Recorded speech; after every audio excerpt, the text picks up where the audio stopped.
नमस्कार शेतकरी मित्रांनो, प्लॉटला हुंगणीचा प्रादुर्भाव झाला होता. हुंगणीच्या प्रादुर्भावानं मक्का पीक पूर्ण थांबलं होतं वाढायचं. आज जर बघितलं तर मक्का पूर्णतः वाळत असा होता, पूर्ण वाळला होता मक्का. ज्यावेळी आपलं ग्रब बँड नावाचं हे प्रोडक्ट वापरलं त्यावेळी काय झालं की परत हा प्लॉट रिस्टार्टमध्ये झाला आणि हुंगणी सुद्धा थांबली.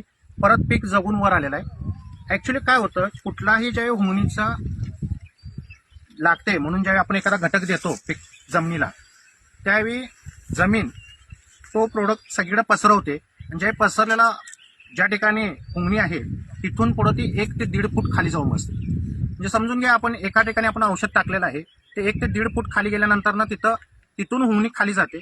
औषधाचा प्रादुर्भाव संपला तर हुंगणी परत वरती येते आणि परत पिकाच्या मुळ्या खायला चालू करते. आपलं जे ग्रब बॅन आहे ह्यामध्ये मेटारिझम नावाचा जो बॅक्टेरिया आहे, हा मेटारिझम काय करतो की हुंगणी जिथे लांब जाईल तिथपर्यंत जाऊन त्यांना खातं. दुसरी गोष्ट, त्याची अंडी खातं, मग अंडी उगवली जात नाहीत आणि हुंगणीचा प्रादुर्भाव पूर्णतः थांबतो. दुसरी गोष्ट, ज्याही मक्का असू दे किंवा ऊस पीक असू दे, त्याची जी मुळं खाल्ली तर हा पीक बघितलं आज तर पूर्ण निर्जीव झालेला आहे. हे पीक ज्या मुळ्यांच्या उरतडल्यामुळे झालेला आहे. आज जर त्या ठिकाणी ह्या पिकाला परत मुळी फुटून हा पीक वरती आलाय.